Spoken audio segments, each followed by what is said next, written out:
like I said, I had put the guitar away. I ran into Owen actually in a little, I guess it was a club, restaurant type thing over by where we were living down south in West Columbia. And the band was out doing their own thing somewhere else, and I wasn't playing.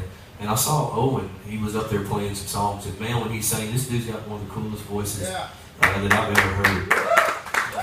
Very bluesy, got that old man blues sound to him, that comes out of this little bit right here.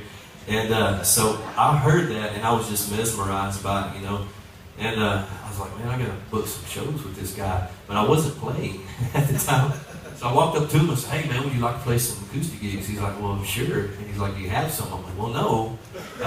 But I'll go get some, So I called him up, I don't know, 2 weeks later, and said, man, I got us a gig. He says, cool. He said, when is it? I said, well, it's Sunday. He's like, oh, Sunday.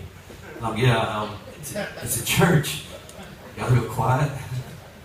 He's like, well, all right. So he stepped right into that quick. So we went to church, we started playing. Man, when we started doing that at church, songs came flooding back to me, and I got the writing bug again. I wanted to play again. I didn't want to play out in the scene anymore, just wasn't where I really wanted to be. So I figured, man, I'll just let all that go and I'll play at church.